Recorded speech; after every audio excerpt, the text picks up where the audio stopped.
Kayo po yung may-ari Yes, sir. itong company. Ako po bilang Vice Chair ng Labor and Employment, titingnan ko lang po kumusta po yung sitwasyon ng mga manggagawa. Ito po yung random inspection naman po. Meron po kayong registration from DOLE? Pwede makita. Kailan pakuha? Yung huling inspection ng DOLE sa atin last week. Maayos naman. Ito sa pinaka-showroom namin. Pag may mga client. At merong fire extinguisher. Bureau of Fire, paki-inspect lang kung tama ba yung fire extinguisher. Suggest ko lang pagka dry chemical na ganito, huwag nyo sa simyento. Time na powder to, baka mag-kick or mag-bake, hindi na ho lalabas dito yung powder nyo. So, dapat nakasabit? Dapat po nakasabit. Okay po siyang patungan. Plus, try to make it once in a month. Shake. Okay, sige, So sige. that hindi ho siya mag-kick or mag-bake. Sige. July 11, 2025. So, dapat i-renew po. Pero actually, may renewal na po kami. Updated pa rin Nandito? po kayo. Ilang floors po ito? 4 floors. Sa bawat floor, wala ko kayong proper fire exit. Ang proper exit po namin meron. Actually, kakakabit nga lang po kasi yung taga-fire, nag-request din po ng renovation ng fire exit kasi before sa likod, pinalipat nila dito. Pero teka muna, suggestion ko lang po kasi ito may bakal. Kasi marami na po sa mga napapabalita sa news. Po, natatrap sa ganito po. Gustong tumakas sa mga manggagawa, hindi makalabas dahil ito. Pero di ba mas maganda, sir, kung bawat floor merong fire exit? Under the building code po kasi after construction and initial occupancy and one ancillary po na may pending compliance is electrical po. Electrical. Naku, importante po yun. So may pending compliance po sila for electrical maintenance program. Preventive maintenance. Yes po. And installation testing usually.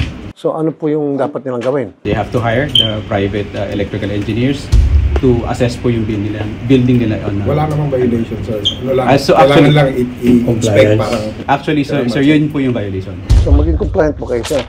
Pasensya na kasi siyempre yung mga ganitong small details hindi na namin masyadong technical or ano. Sir, sorry. Yung mga small details, sometimes yan yung sasabog sa mukha nyo pagdating ng oras. May kita nyo kung gaano importante yan. Pag nagkasunog, sabi nga ni engineer at sa kaning fire department, yun ang pinagbumula ng sunog electrical, hindi properly installed. Ngayon, pag nagkaroon ng sunog, sino pong unang kawawa, mga manggagawa? So, saan dito, sir, yung fire escape? Okay. So ilan po sir ang empleyado ninyo, pati workers nyo rito? Mga 30 marami po yun. Hindi ho tayo pwedeng gumamit ng window opening regular door tayo. Tsaka dapat hindi ho rito pumapasok ang fire exit sa isang kwarto. Kung ginagamit ho naman ninyo to, o hindi pa ginagamit, ang advice ko ho, yung door ninyo sa pinto, wala siyang lock. Para hindi na ho tayo magpag-iba pa kasi subject to locking ho yan eh. Tama nga naman. Paano kung inilock ito for whatever reason, nilock ng isang empleyado dahil meron siyang kinikip dito ng importante mga documents and then nagkasunog, buksan-buksan nila, Bureau of Fire dapat hindi nakalock. Yes po. Tapos may signage siguro. Yes po. Nakalagay fire exit. Ano po ito? Ito. Wow. Opisina rin. Opisina. Pasensya na po sa abala. Sino hindi nakatanggap ng 13-month pay?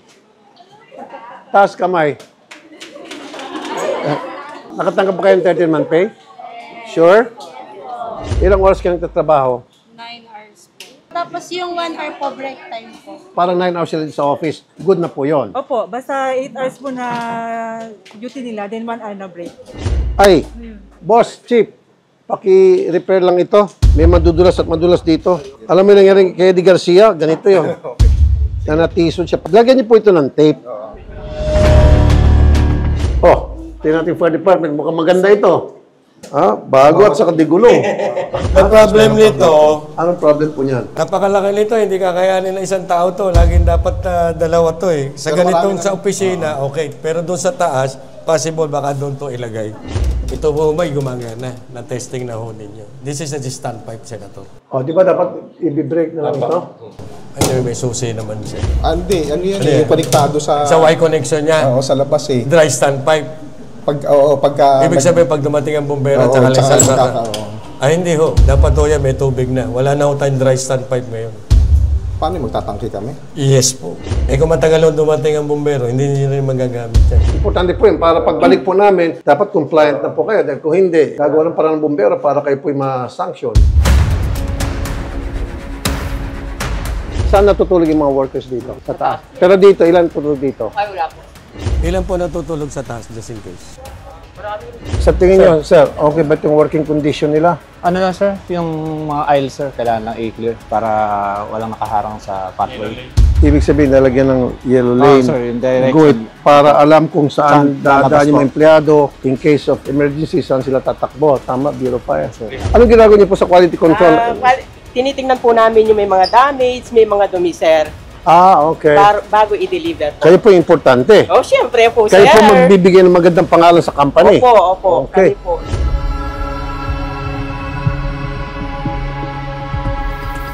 Di ba?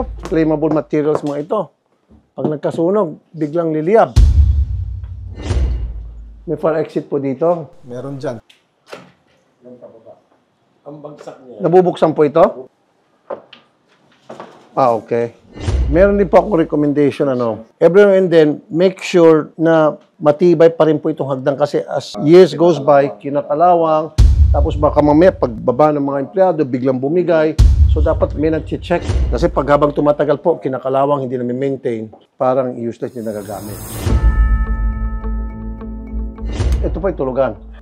Meron po ako nakitang violation. Ako personally, hindi po humane ito.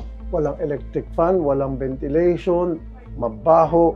Dapat po ayusin nyo ito. Lagyan nyo po ng proper ventilation. Lagyan nyo po ng electric fan. Hello? May electric fan. O, tulad yan po yun. May electric fan. May natutulog ba dito sa kabila? Meron? Nasa bakasyon po siya. Wala. Nasa bakasyon. So, ibig sabihin, pagbalik niya sa bakasyon, lagyan po ng electric fan.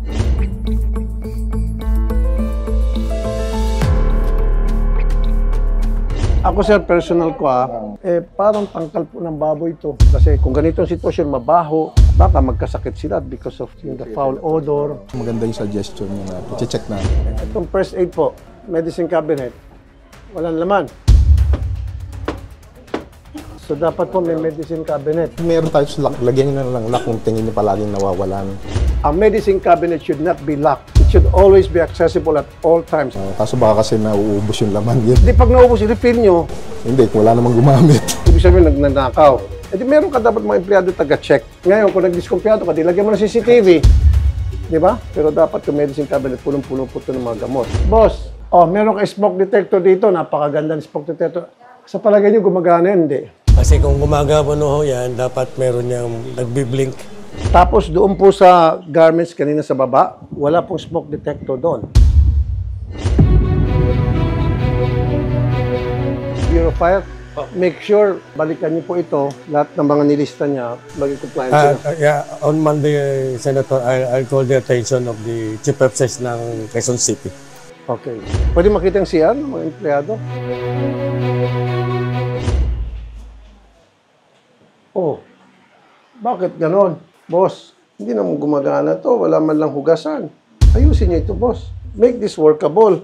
Paano kung sila'y nagdumi? Tapos dapat merong sabon, may toilet paper. Provide niyo na po yun. Tapos lagyan niyo naman po ng toilet seat.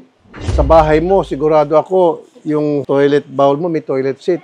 Tama, magaling ko manghula. At sigurado ko, sir, sa bahay mo, meron pong hugasan. Tama? So kung ano yung meron ka sa bahay, dapat meron din mga empleyado mo kasi mga empleyado mo ang naghahanap buhay para sa iyo. Kaya ka minegosyo dahil sa kanila. Tapos ito, close out of order. Gumagana pa ba ito? Ginagamit. Hindi ba delikado ito? Baka may maputol ang kamay ng mga mananahi. Kasi may mga reklamo sa akin in the past, yung mga mananahi napuputulan ng daliri sa kamay dahil gamit nila hindi na safe, lumang-luma na, hindi na properly maintained, nagkakaroon ng disgrasya. So sir, i-junk nyo na ito. Tapos ang sinisisi na may-ari, pabaya kasi yung manggagawa, hindi niya alam yung ginagawa niya. Pero wag ka, ito pala, yan. Sa sobrang kabulukan, palitan nyo na sir. Meron po kayong health officer. Tanong ako, kasi more than 30 employees at any given time dito during working hours. So I asked for a health officer. Sabi niya, wala raw, pero meron daw HR. So, ano bang qualification ng health officer? Dapat sir, may training po siya. Yung safety officer po, saka yung first aider po may trainer. Okay. So, dapat sir, meron tayong health officer at saka safety officer. Kayo pong safety officer? SO1. Dapat at least SO2 yun nandito. Kasi yung SO1 pang micro lang kasi siya. Less than 10. Sa SO2, ano po yung mga tinuturo doon? Lahat sir, fire hazard, yung mga tripping hazard, lahat po. So dapat kumuha ka ng certificate ng pang SO2. So from SO1 to SO2, ilang oras po yung bubunuin? 40 hours po. Kaya man, that's 1 week.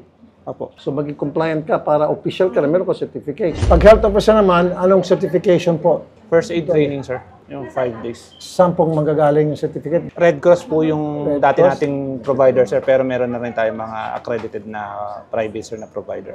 Ikaw ang health officer? So anong training meron po kayo at saka anong certificate meron po kayo? Yung sa, sa first aid po, sa may Red Cross po, na train po ako. So wala tayong nakitang problema sa health. Opo, wala sa SO1 na sir. SO1 lang para maging SO2. Oh, great. Salamat sa... Thank you so much. Pero maganda naman yung binibisita nyo kahit paano mas nakikita namin. Hindi namin kayo sir yung single out. Random lang po yung ginagawa namin sir. Salamat sir ha.